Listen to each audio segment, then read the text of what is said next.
Today I want to show you a couple of things that I have done in the garden recently. We are going to look at my strawberries, we are going to look at the compost bins that I built together with Miguel, and a few other things. So without any further ado, let's get started and take a look at what some of the things in the garden look like right now.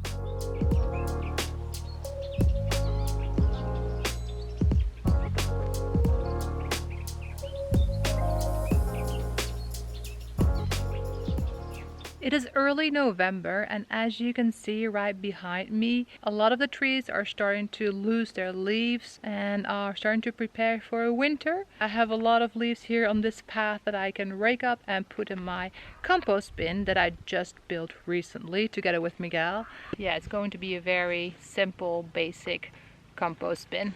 Rustic. Rustic, yes. With materials that we already had that we're going to reuse.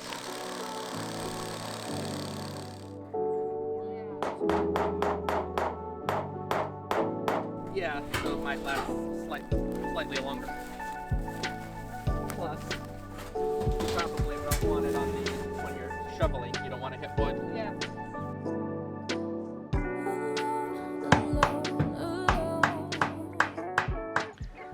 By the way, if you haven't subscribed to the channel yet, please do so if you like my videos. And also let me know in a comment what kind of videos you would like to see here. First boards are in.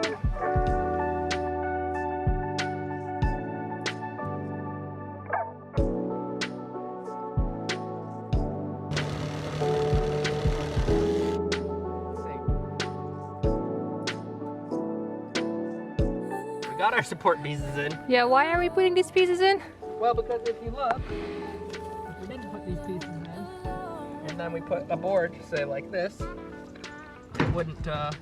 See, now it's going to rest and give us an air gap. Yes. If we hadn't, it would be falling down. Uh-huh. And we'd have not much of an air gap. Yeah. So the idea is we have an air gap. Right? Which is important if you are trying to make compost. Yeah, you need it to be aerated. Last one is going in. For now, ideally we would put another level up, so a third board on the side in the middle. But we don't have any yet. We might get more, but for now, this will have to do.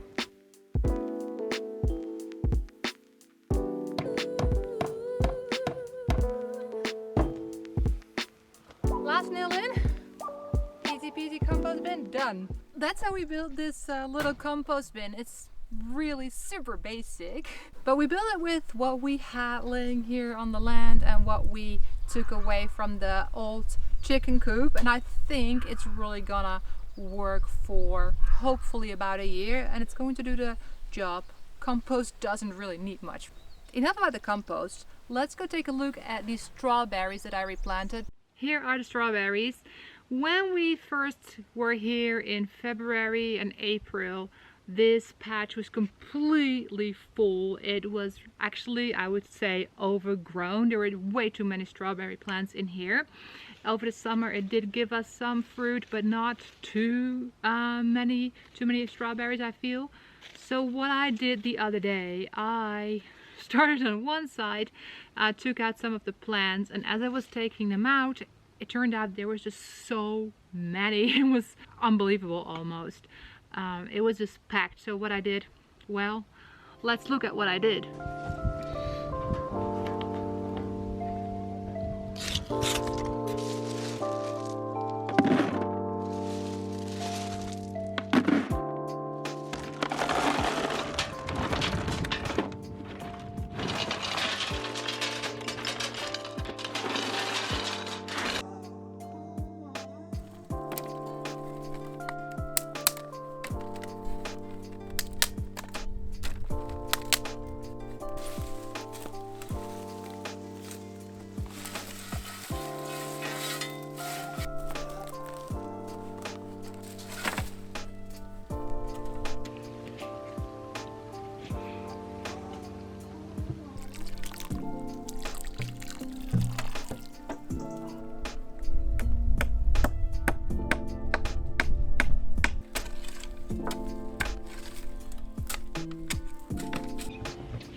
As you saw, I really went for it. I wasn't planning on taking all the strawberries out of this bed, but it just happened basically.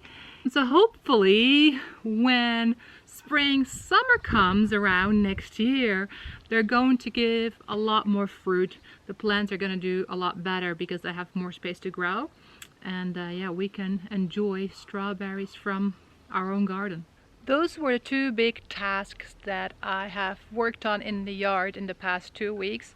But I also want to show you the garden. If you watched my what to plant in autumn video, which I know most of you haven't seen that one yet, so if you haven't seen it yet, go check it out. Yeah, you saw that I planted some seedlings, I planted some seeds, and I thought right now would be a good time to show you what everything looks like. The lettuce is coming in real nice. It has grown a lot since I planted it, especially the red lettuce. I'm hoping that soon I can start to get some of the first leaves here from the bottom and start to put the lettuce on my sandwiches. Then we have the onions. The onions are looking okay too, as far as I can tell. Between the lettuce, I planted some radishes that I'm growing from seed. They're starting to get a little bit bigger, but I feel like they are still quite small. So hopefully in the next weeks they start to get a little bit bigger. What to say about the cabbages and the cauliflower? As you can see, snails and caterpillars and whatnot have found these plants and decided, yeah, they had to snack on them. So you can see that, yeah, the leaves have a lot of holes in them. But they are getting bigger, so I have good hopes that they are going to survive and that eventually all these snails and slugs and other creatures have had enough of them, and that then they decide to leave my plants alone, leave my veggies alone, and start to yeah, go somewhere else and eat something else, but not my plants. I have a few more things to do. I need to prune the olive trees. One of them is right behind me. I don't think I'm going to have any olives this year. I'm too late for that, but I can start pruning. So that is one task I want to do.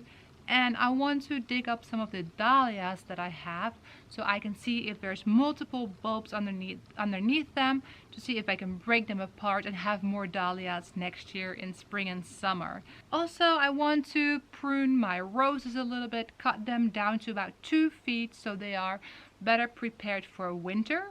But I do feel that I need to wait a little bit longer before I can do that, as the weather is still quite warm and it looks like the plant is still trying to grow new leaves. This was a little update on what I've been up to here on the farm, other than restoring the house, but all of that you can see on the other channel, Roots and Restorations.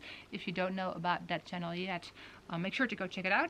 That's it for today's video. I hope you enjoyed watching it. If you did so, make sure to give it a thumbs up, subscribe to the channel, leave a comment, share it. And if you haven't seen the video in which I plant my winter garden, you can check it out over here. I hope to see you in the next video. Bye bye!